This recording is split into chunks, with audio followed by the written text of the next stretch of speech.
Okay, this is lab 5 blogging. Okay, अच्छा first ये होता है कि भाई ब्लॉग होता क्या है। तो ब्लॉग आप ये समझ लें कि ये एक वेबसाइट पे अपनी इंफॉर्मेशन लिखना है, या अपने बारे में आप कोई अपने बारे में नहीं, मतलब आप अपने तरफ से अगर कोई डिस्क्रिप्टिव चीज़ है, आपके पास कोई इन्फॉर्मेशन है और वो आप शेयर करना चाह रहे हैं, तो वो आप कैसे शेयर करेंगे। वैसे तो और दूसरे प्लेटफॉर्म्स भी हैं, आप जैसे फॉर एग्जांपल न्यूज़पेपर में अपने नाम से एक आर्टिकल पब्लिश करवा सकते हैं, मगर उसके अलावा जो वेबसाइट्स होती हैं जिन पे आप अपनी ये डिस्क्रिप्शन इन्फॉर्मेशन जो है उसको आप शेयर करना चाहते हैं, और फिर उनका एक अपना अलग से यूआरएल होगा, यानी कि लिंक होगा अलग से, वो किसी भी चीज़ से कनेक्टेड नहीं होगा, यानी कि वो किसी न्यूज़पेपर से या किसी और दूसरी जैसे सोशल मीडिया की वेबसाइट है उससे कनेक्टेड नहीं होगा, बल्कि आपके अपने नाम से वो ब्लॉग हो सकता है। उसके लिए हम ब्लॉगिंग यूज़ करते हैं, और ये कोई इंटरनेशनल इन्फॉर्मेशन, इंटरनेशनल प्लेटफॉर्म्स पे भी आप इसको पब्लिश करा सकते हैं। अच्छा, how to choose a blogging platform. अच्छा देखें, प्लेटफॉर्म्स तो बहुत सारे अवेलेबल हैं। For example WordPress, Tumblr, Blogger etcetera and more. इन्हीं 72 मिलियन एक्टिव यूजर्स हैं जो वर्डप्रेस यूज़ कर रहे हैं आजकल, क्योंकि वर्डप्रेस जो है वो सबसे ज़्यादा कॉमन और वो प्लेटफॉर्म है जो सबसे ज़्यादा यूज़ हो रहा है। अच्छा, रीजंस यहाँ लिखे हुए हैं कि वो क्यों यूज़ इतना ज़्यादा किया जाता है। First of all, it's free to for everyone to use, यानी कि उसके थीम्स जो हैं, जो डिफरेंट लेआउट्स हैं, एड ऑन्स, मतलब क्या क्या चीज़ें उसमें प्लगइन्स अवेलेबल हैं फॉर एग्जांपल, वो सारी चीज़ें जो हैं वो सब फ्री हैं, जो कि दूसरे जो प्लेटफॉर्म्स हैं उसमें अवेलेबल नहीं होती। सबसे ज़्यादा आसान है ये, it's super easy to set up, यानी बहुत आसान है। इसमें कोई अगर कोई नॉन टेक्निकल बंदा भी है तो वो भी आराम से उसके जिसमें ऑप्शंस अवेलेबल होंगे उनको देख के उसको ईजिली यूज़ कर सकता है। It's secure, WordPress is always updating their software and keeping everything sound and secure, यानी कि हैकिंग अटैक्स जो हैं वो नहीं हो सकते ब्लॉग पे। क्यों? क्योंकि वर्डप्रेस जो है, ज़ाहिर है सिक्योरिटी एक बहुत बड़ा इशू होता है, तो वेबसाइट्स को आराम से हैक किया जा सकता है अगर वो सिक्योर ना हो तो वर्डप्रेस जो है वो सिक्योरिटी प्रोवाइड करता है। अच्छा, वर्डप्रेस यानी Facebook, NASA and even university blogs are using WordPress, यानी जहाँ जहाँ अपनी इन्फॉर्मेशन शेयर करनी है आपको अपने नाम से, तो वहाँ आप कोई भी ब्लॉगिंग प्लेटफॉर्म यूज़ करते हैं, उसके लिए वर्डप्रेस ज़्यादातर यूज़ हो रहा है। इट्स हाईली कस्टमाइजेबल, यानी कि कस्टमाइज़ किए जा सकते हैं उसको आराम से। कस्टमाइज़ का मतलब आप अपने हिसाब से उसको चेंज कर सकते हैं। जैसे फॉर एग्जांपल हमने चाहा कि भाई जो सब्सक्राइब का बटन है वो रेक्टेंगल शेप में ना हो, बल्कि जो है एक सर्कुलर शेप में हो, ठीक है। इसको कहते हैं कस्टमाइज करना, कि आप अपने हिसाब से जो चीज़ें वहाँ अवेलेबल हैं उसका उसकी शेप चेंज करना या कलर चेंज करना, फॉर्मेट चेंज करना, उसको कहते हैं कस्टमाइज करना। या फिर आपको जो चीज़ें पसंद नहीं है, फॉर एग्जांपल अगर साइट पे कोई मार्जिन आ रही हैं, हम चाह रहे हैं कि मार्जिन ना हो, तो हम मार्जिन हटा देंगे। तो अगर वही वेबसाइट दूसरे के पास, यानी वही जैसे वर्डप्रेस है, वो अगर कोई और यूज़ कर रहा है तो उसके पास मार्जिन भी होंगी, और सब्सक्राइब का बटन जो है वो रेक्टेंगल में होगा, जबकि आप भी वही वर्डप्रेस यूज़ कर रहे हैं मगर आपके पास मार्जिन नहीं होंगी, और आप सर्कुलर फॉर्म में यूज़ कर रहे होंगे सब्सक्राइब का बटन। तो इसको कहते हैं कस्टमाइज करना, आप अपने हिसाब से चेंजेस कर लेना वेबसाइट पे। Um, there are hundreds of free themes and plugins that add more functionality to your blog, from contact and subscribe boxes, plugins that improve blog performance, and more. यानी themes जो हैं, background, color, layouts, ये सब मतलब बहुत सारे available हैं, hundreds of, बहुत सारे, इसमें से आप कोई भी आराम से चूज़ कर सकते हैं। और उसके ज़ाहिर है जो जैसे कलर स्कीम जो यूज़ की हुई है उसके हिसाब से एक परफॉर्मेंस भी अच्छी होती है, ज़्यादा यूज। अच्छा, यहाँ डिफरेंट ब्लॉगिंग प्लेटफॉर्म्स के नाम दिए हुए in the form of a pie chart. CMS top 100 blogs, यानी CMS is content management system, के इस सॉफ्टवेयर एप्लीकेशन के थ्रू आप अपनी वेबसाइट्स को बिल्ड कर सकते हैं, मैनेज कर सकते हैं। तो ये एक प्लेटफॉर्म है जो आपको अलाउ करता है वेबसाइट्स को होस्ट करने के लिए या बिल्ड करने के लिए। तो अब ये देखें कि वो उसमें जितने 100 ब्लॉग्स आए हैं, टॉप 100 ब्लॉग्स, उसके हिसाब से डेटा के थ्रू ये पाई चार्ट बनाया है, तो उसमें 52% ऑफ द यूजर्स उन्होंने वर्डप्रेस पे ब्लॉग्स बनाए। सिमिलरली अब देखें, अब कम होते जा रहे हैं, 12% कस्टम पे, then Drupal and so on. और ये टम्बलर, जूमला देखें सबसे लास्ट में 1% या 1 से भी कम। तो बात यह है कि देखें वर्डप्रेस आपको सिक्योरिटी भी देता है, इट्स हाईली कस्टमाइजेबल, जो ऊपर हम रीजंस देख चुके हैं, इस वजह से वर्डप्रेस को ज़्यादातर लोग यूज़ करते हैं.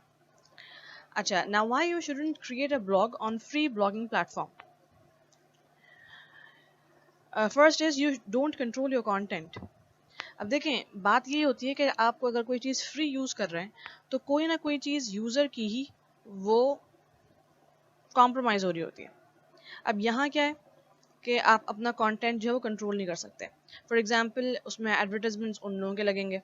अब आप चाहते नहीं कि इस तरह के कोई, अब आपको भी नहीं मालूम कि किस तरह कौन से एडवर्टाइजमेंट्स वो लोग लगा रहे हैं आपके ब्लॉग पे. तो अब जाहिर है अब आपको नहीं पता कि किस तरह का वो ऐड है. अगर कोई लो क्वालिटी ऐड हो जाए तो इफेक्ट तो आपके ब्लॉग पे पड़ेगा. तो इसलिए कंटेंट को आप कंट्रोल नहीं कर सकते अपने ही ब्लॉग के in this way. For example, अच्छा, the web address of your blog will be long and hard to remember. क्योंकि ज़ाहिर है जो कि फ्री है तो इसलिए किसी भी एक ब्लॉग को सही से पहचानने के लिए एक यूनिक एड्रेस चाहिए होगा. तो उसके लिए जो वेब एड्रेस होगा यानी लिंक जो होगा वो बहुत लंबा चलता चला जाएगा कि उसमें फिर आपका यूज़र नेम भी आ रहा होगा आपकी, क्योंकि डिस्टिंग्विश करना होता है. दो नाम के एक यूज़र्स भी हो सकते हैं क्योंकि डोमेन नेम एक है, प्लेटफॉर्म एक ही है. तो इसलिए लॉन्ग कोई बड़ा सा जो है ना उसका URL बन रहा होगा. Third is you are not allowed to advertise. वही बात कि आप खुद एडवर्टाइज नहीं कर सकते, वो चाहें तो वो एडवर्टाइज कर सकते हैं क्योंकि जाहिर है आप उनका प्लेटफॉर्म यूज़ कर रहे हैं. अच्छा, अब ये सेकंड पार्ट आया है इसका कि in how to write a blog. उसका फर्स्ट पॉइंट यही था कि पहले आपको प्लेटफॉर्म चूज़ करना है. अब आपने प्लेटफॉर्म चूज़ कर लिया अपने लिए. अब फिर है register domain name and hosting. अब पहले आपको क्या करना होगा कि एक डोमेन नेम अपने लिए सेलेक्ट करना होगा और फिर उस पर आप अपनी वेबसाइट होस्ट कर सकते हैं. अच्छा, अब देखिए डोमेन नेम क्या होता है. This will be your personal blog address where people find you over and over again. For example Google's domain is www.google.com. अब ये जो गूगल है this is the domain name. ठीक है, ये गूगल का डोमेन नेम है. अब इसी तरह आप देखें फेसबुक का डोमेन नेम क्या है, facebook.com नहीं, सिर्फ फेसबुक. तो इस तरह से हर वेबसाइट का अपना डोमेन नेम होता है. अब जब आप अपना कोई डोमेन नेम, जाहिर है अब आपको अपना ब्लॉग बनाना है और ब्लॉग को होस्ट करना है, पब्लिश करना है, तो उसके लिए आपके पास कोई डोमेन नेम होना चाहिए जिसके ऊपर आप अपनी वेबसाइट होस्ट करेंगे और उस वेबसाइट पे आप अपना फिर ब्लॉग पब्लिश कराएंगे. तो इस तरह से आप अपना कोई ब्लॉग का डोमेन नेम भी चूज़ करना होगा आपको. और ये ब्लॉग यानी ये जो डोमेन नेम होता है वो यूनिक होता है. तो अब आप कोई ऐसा नेम नहीं चूज़ कर सकते जो पहले से ऑलरेडी जिसका डोमेन नेम बन चुका है. फॉर एग्जांपल गूगल आप यूज़ नहीं कर सकते, अब फेसबुक का वर्ड आप यूज़ नहीं कर सकते. इस तरह से और जितने भी नाम जो जिनसे डोमेन नेम्स ऑलरेडी रजिस्टर्ड हैं तो आप वो यूज़ नहीं कर सकते. तो आपको अपना कोई नया नाम बनाना होगा. फॉर एग्जांपल यहाँ जैसे लिखा हुआ है yourblogName.com. तो आप ये कुछ भी चूज़ कर सकते हैं अपने लिए. अच्छा, और आपका जो ब्लॉग का नाम होगा योर न्यू ब्लॉग, जिस नाम से भी आप अपना ब्लॉग बना रहे होंगे, तो उसके पीछे जो नाम होगा यानी कि आपका डोमेन नेम, उसको आपको चूज़ करना होगा. अच्छा, कॉस्ट यूजुअली इसकी ज़्यादा फ्री में नहीं होता है. कॉस्ट होती है इसकी यूजुअली $10 पर ईयर. या आप देख लें और भी कुछ ऐसी डोमेन नेम्स होते हैं जो आपको अलाउ करते हैं कि आप अपना कोई भी डोमेन नेम चूज़ कर लें with for cheaper rates. Okay, next is web hosting. अब डोमेन नेम तो आपने अपना रजिस्टर कर लिया, उसके बाद अब आपको वेब होस्ट करने के लिए भी कोई प्लेटफॉर्म चाहिए, यानी कहाँ से अपना वेबसाइट होस्ट करेंगे.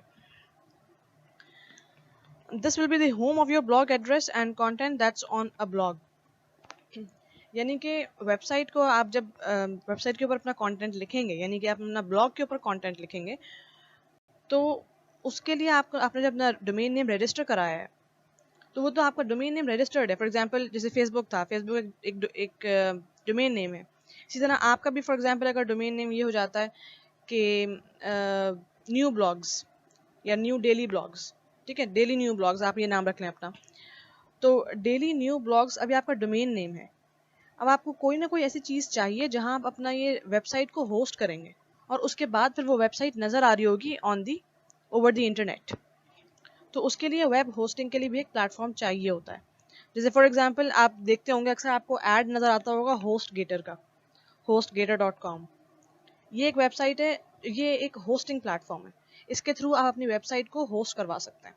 तो आपका जो आपकी वेबसाइट होगी कि भाई www.dailynewblogs.com, उसको आपको कहीं ना कहीं होस्ट कराना होगा और वो आप hostgator.com के थ्रू अपनी वेबसाइट को होस्ट करवा सकते हैं। Think of it as a computer hard drive that stores all your content on your blog। यानी कि आप वेब होस्टिंग को ऐसा समझ सकते हैं कि उसमें आपकी कोई हार्ड ड्राइव है और उसके ऊपर सारा आपके इमेजेस, ब्लॉग की पोस्ट्स और आपका जो भी डिस्क्रिप्शन है वो सब लिखा हुआ है। अब लिखा हुआ तो है हार्ड ड्राइव के ऊपर, वो नज़र कैसे आएगा बाकी सब लोगों को, इंटरनेट के ऊपर नज़र कैसे आएगा, उसके लिए वेबसाइट होस्ट करनी होती है।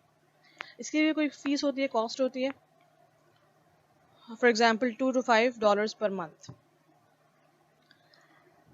अच्छा, अब आपकी डोमेन नेम रजिस्टर हो गया, आपकी वेबसाइट होस्ट हो गई। अब आपको क्या करना है, set up a blog on your own domain name. अब उसके ऊपर ब्लॉग आपको सेट करना है।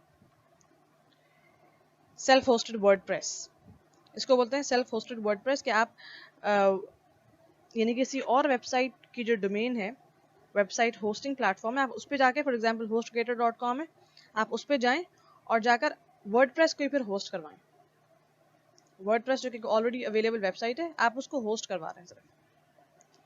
तो आपको अब सिर्फ पूरी वेबसाइट को बनाना नहीं पड़ेगा कि भाई यहाँ से इसमें इस तरह इतने बटन्स हों, इतने ये हों, इतने वो हों, बल्कि वेबसाइट तो ये ऑलरेडी बनी हुई है वर्डप्रेस की। तो आप उसको यूज़ करते हुए आप उसको सिर्फ कस्टमाइज़ कर सकते हैं कि भाई मुझे इतनी मार्जिन ऐसी छोटी छोटी चाहिए, या सब्सक्राइब का बटन इधर हो, इस टाइप की चीज़ें। अब ये जो चीज़ें यहाँ बताई हुई हैं सब फ्रीली अवेलेबल नहीं है, इट कैन कॉस्ट। अच्छा, अब आप जाएं किसी होस्टिंग प्लेटफॉर्म पे hostgator.com और जाकर उस पर स्टार्ट योर वर्डप्रेस ब्लॉग, उस पर जाकर क्लिक कर दें आप। अब वर्डप्रेस यानी कि वर्डप्रेस की जो वेबसाइट है वो आपको फैसिलिटी प्रोवाइड करी है वेबसाइट होस्ट करने की और ब्लॉग लिखने की। अब चूज़ आपको अपना करना होगा डोमेन नेम, जैसे www.dailynewblogs.com। ठीक है, choose your blog hosting plan, यानी कि आप मतलब उसके हिसाब से फीस, आप जैसे आप पर मंथ अपडेट कर रहे होंगे या पर ईयर, उसके हिसाब से आप अपना प्लान चूज़ कर लें कि भाई आप कितनी फीस पे करना चाहेंगे या कितनी कॉस्ट पे करेंगे इसकी। Complete your registration, log in to your new account and install WordPress blog. अब रजिस्ट्रेशन कंप्लीट हो गई, आप पेमेंट कर दिया आपने। अब आप जाएं अपने अकाउंट पे और उसमें इंस्टॉल कर लें वर्डप्रेस ब्लॉग को, लॉग इन करें और अपने आप फिर ब्लॉग्स चेक कर सकते हैं। अब ये आपका अकाउंट बन गया इस वेबसाइट के ऊपर hostgator.com। इसके थ्रू आपकी वेबसाइट होस्ट हो गई, वर्डप्रेस का जो आपका ब्लॉग की वेबसाइट है वो होस्ट हो चुकी है। और अब आप जो है लॉग इन करके अपने ब्लॉग्स को अपडेट करें, न्यू ऐड करें, जो भी करना है। अच्छा, next is design your blog, यानी वो सारा काम ऊपर हो गया कि आपने डोमेन नेम सेलेक्ट कर लिया अपना और वेबसाइट होस्टिंग प्लेटफॉर्म के थ्रू वेबसाइट आपकी होस्ट हो गई और आपका अकाउंट बन चुका है। और अब आप जो है उसमें लॉग इन करके अपने ब्लॉग को डिज़ाइन कर रहे हैं। अब first is changing your blog design, आप चेंज कर सकते हैं उसमें। ये सिंपल जैसे किसी भी नॉर्मल वेबसाइट में होता है, टैब्स होते हैं डिफरेंट, तो आप अपीयरेंस के टैब में जाके अपना कोई नया थीम सेलेक्ट कर सकते हैं, उसको इंस्टॉल कर लें अपने पास। तो फिर अब आपको जब भी आपको चाहिए होगा अपना ब्लॉग लिखना, तो आप आराम से उसके थ्रू उसको यूज़ कर सकते हैं। उस थीम को आपके पास इंस्टॉल्ड है, वो उसको यूज़ करते हुए आप जो है अपना ब्लॉग बना सकते हैं। और फिर सिंपली आपको जाके उसको सिर्फ अपडेट करना होगा अपने अकाउंट के ऊपर। Installing new WordPress plugins, plugins का मतलब जैसे डिफरेंट फीचर्स होते हैं। फॉर एग्जांपल जैसे आप चाहते हैं कि आपके ब्लॉग के ऊपर कोई ऑडियो भी आए, तो या कोई वीडियो भी अटैच्ड हो साथ में। जैसे कभी कभार ऐसा होता है ना कि बीच में वीडियो भी आ रही होती है, बीच में ही साथ में अपने जो डिस्क्रिप्शन है आपके उसके साथ ही, तो आप उसका वो प्लगइन इंस्टॉल कर लें और फिर आप उसको यूज़ कर सकते हैं। इसी तरह से सर्च इंजन के फ्रेंडली हो, जो भी उस पर लिखा जाए वो आराम से नज़र भी आए और जो रिजल्ट्स हैं वो सामने फ़ौरन नज़र भी आए। तो सर्च इंजन का आप अच्छा बना सकते हैं, यानी जो भी आप चाहें उसको आप डिज़ाइन कर सकते हैं अपने हिसाब से।